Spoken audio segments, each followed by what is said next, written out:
Gergin uykulardan, kör gecelerden bir sabah gelecek, kardan aydınlık.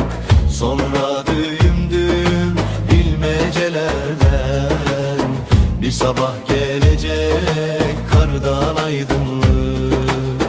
Gergin uykulardan, kör gecelerden bir sabah gelecek, kardan aydınlık.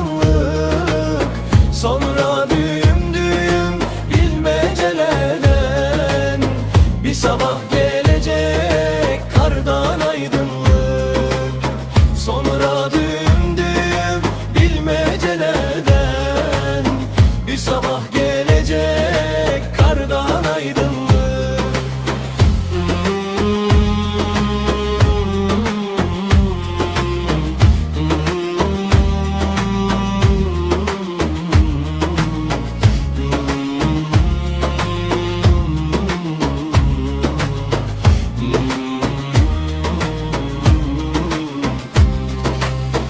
Vurulup ömrünün ilk baharında, kanından çiçekler açar yanında.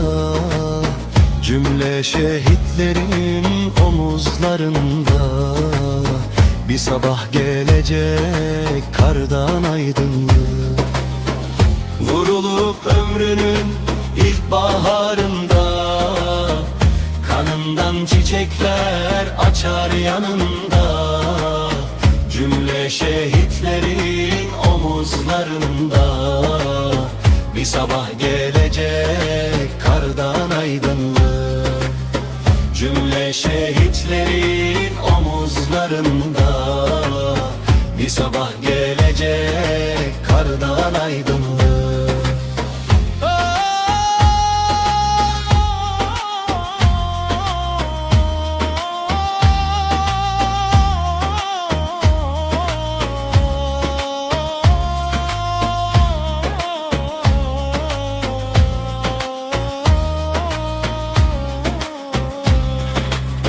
Gökten yağmur yağmur yağacak renkler, daha hoş kokacak otlar, çiçekler. Ardından bitmeyen mutlu gerçekler, bir sabah gelecek, kardan aydınlık.